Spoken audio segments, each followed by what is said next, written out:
Let me come to you, Elvis, on this and how it exposes the vulnerability of educational institutions in some of these conflict areas.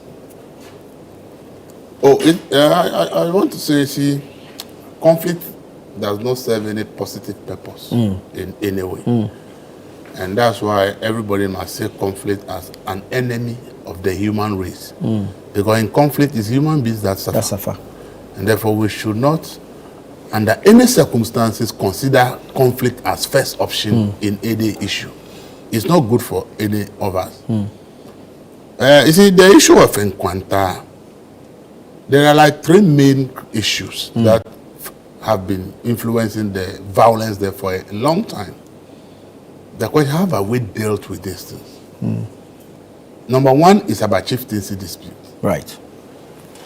All about titles, which chief should have which title, or what chief should not have any title. And as a country that we all know that before this political dispensation, leadership was largely by our chieftaincy institutions. But it appears that the coming into force of the political dispensation, we have not done enough to safeguard the chieftaincy institution. And therefore, the system we practice now has actually led to creating gaps in the chieftaincy institutions. Because then people take advantage of which party they belong to and whether the party is in power to try and infiltrate royal gates to become chiefs and grant people all kinds of titles.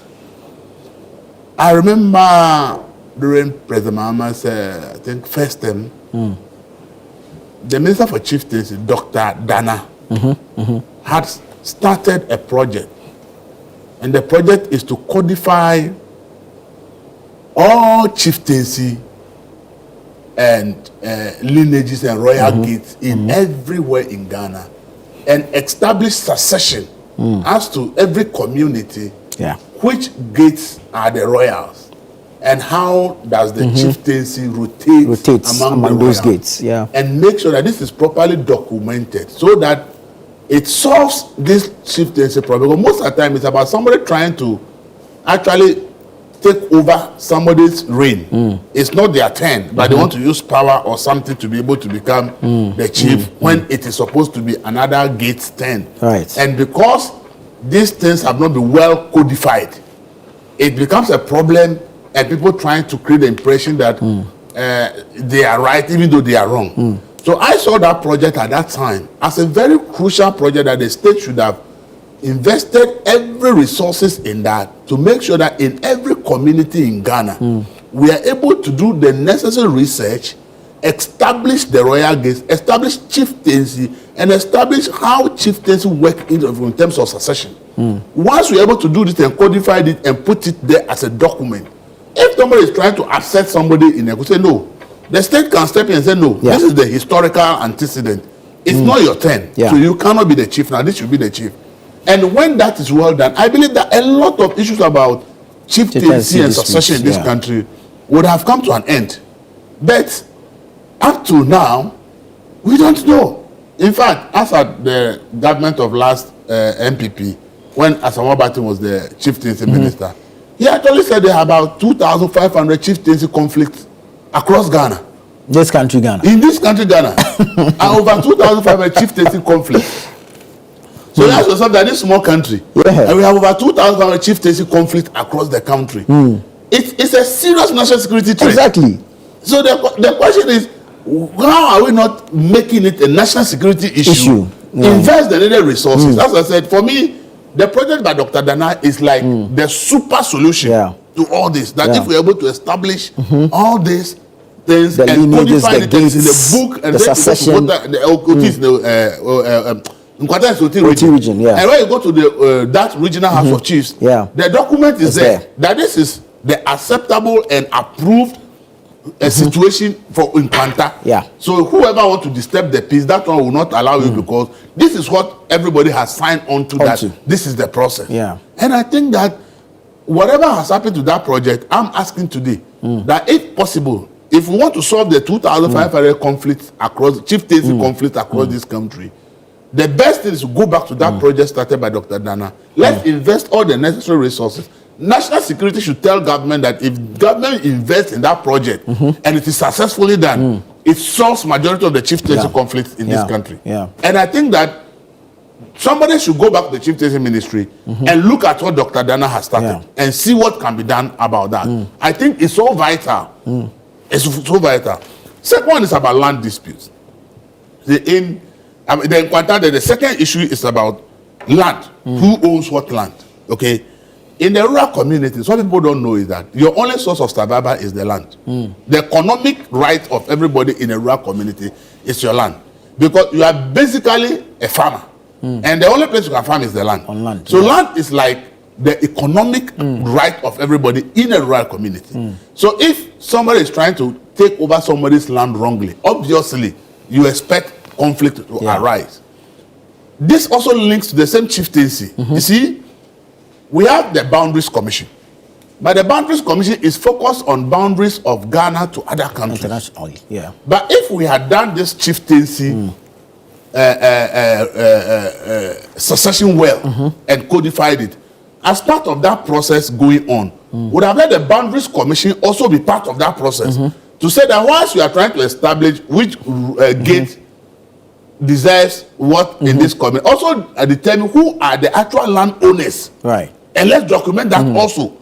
That if you come to this community, these are the land owners. Because there are communities that actually the head chief doesn't even own land. The main stool doesn't own land, because there are certain communities, the lands are actually owned by families.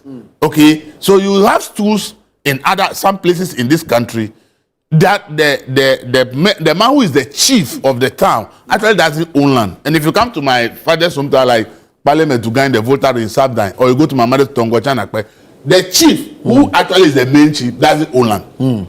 There's the families the who own the land. There are other sub clans. Okay. The sub clans in the community that actually own the larger tracts of land. Okay. So if we had actually done the documentation of every community, and this, we would have also drawn the land boundaries exactly to know that in this community, this land, this particular clan owns all this land, and draw these things up and where it ends exactly. So that we also know that each land and who owns it in each community is also codified. It's also at the traditional council at that level, and also at the region, which is well documented. So tomorrow somebody is trying to overstep his bound into somebody's land. It's clear that the land, it belongs to this person, unless you have documentation to prove that somebody who actually, the actual owner of the land, actually leases the land to you before the issue is taken up. And I think that this is also a very critical issue. A very critical, including Accra, which is the capital of Ghana, where we all are staying. If you look at the issues of land guardism in this Accra, it's largely linked to who owns which land, who are the rightful owners of which land. Okay, so I believe that if we would take up the issue of the succession in terms of chieftaincy, we should add the Boundaries Commission to also demarcate the actual lands, for every community. And there should be a map. You see, if you go to rural communities now, and you say, who is the owner of this land? They say this family.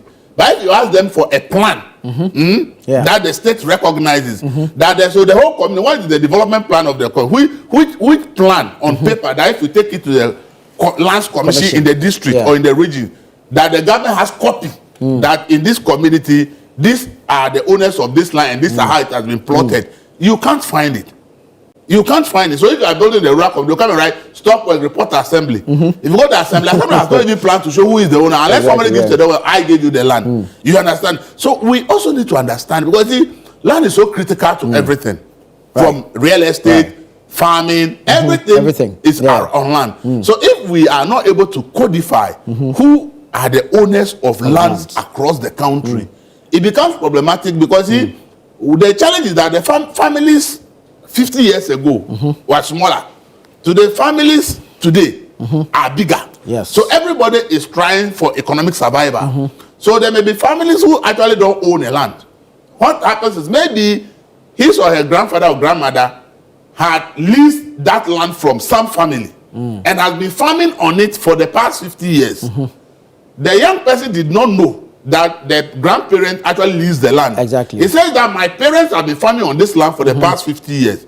So I know it belongs to us. Yeah. Probably there's no history. They don't even know that the land was leased. So they are going to fight you and say, you cannot come and take the land. Maybe the land actually belongs to the person who is saying the land is mine. But because there's no history, there's no, maybe their parents even didn't tell them. There might not even be any records. That we actually leased this land from this family. So they only saw their parents farming there for the past 50 years. And then their parents are no more, and they want to continue to farm. And their family comes and says, no, the land is not for you, it's mine. That person will fight the owner of the land because the parents have never told them that that land belongs to another family. And it's about their survival. That is the land on which their parents farm to keep them and take care of them to where they are. And they want to continue a living, and you are telling them that they cannot do that. So you see, if we do that codification properly, helps us. You see, Ghana, one problem we have is we are too emotionally attached to our tribes. True. Too emotionally attached to our tribes. So the least thing about tribes, we want to fight. Flare up. You see, there's no need to fight when it comes to tribes. It's good and beautiful. Ethnicity is a beautiful thing, but ethnocentrism is a bad thing. Okay, so we should be proud. I should be proud to say, me, I'm from Sabra, I'm an Ewe. My father and mother are Ewe. My father is from Parliament, my mother is from Tongo. We are in the same area. From my father's hometown, 2 towns is my mother's hometown. We speak the language. I should be proud of it. But that should not be a reason why, if something is happening, I should use tribe to go and kill somebody. It doesn't make any sense. We should let people understand that all these things actually draw us back. If we want to develop, it's not about conflict. It's not about tribalism. It's not about ethnocentrism. It's about sitting down in the community and say, maybe we have only 5 plots of land. Somebody has 100 acres of land. But we believe that with proper development, we can make better use of the 5 plots of land compared to somebody who has, and we rather become an example for them to copy. True. Ghana has bigger land than Singapore, right? But what do we say about Singapore? It's the most advanced country. Everybody wants to go there. Who cares about tribe there? Because it's about what people see. So people should think more about development. Look at Nkwanta, the videos you show, and those of us who know the place. It's a complete rural community. And if the people there would rather think about, instead of killing ourselves, instead of being emotionally attached to our tribes, that destroys life, destroys business, make life uncomfortable for all of us, we rather want to say that, okay, for us, we don't have much land in Nkwanta here, but we want to focus on strategy. We want to see how we can capture the business opportunities and make our family economically powerful. What people don't know is that your power in this world is not about a tribe, it's about economy. If you have economic power, you are powerful. Today, Ghana is not powerful because our economy is like in the junk status. America is what it is because of the economy. People normally think that it's because of the war. What financed the war is the economy. What financed healthcare is the economy. What finances education is economy. So if you focus on building economy, you may be a small group of people. You may be a small group of people, but you'll be still very powerful. Why do we say Kwewus are business people and everybody admires their business acumen? It's because they realize that economy is important and they focus on business. Look at the population of Kwewu and look at other tribes and other groups in Ghana. But if you are mentioning who are the people in Ghana with the best business acumen, the Kwewu, they have that ability. We all admire them for that. Why can't we learn from them rather than thinking about using tribe and other things to be causing economic damage and causing lives? Sure, thank you. Very well. I mean, I think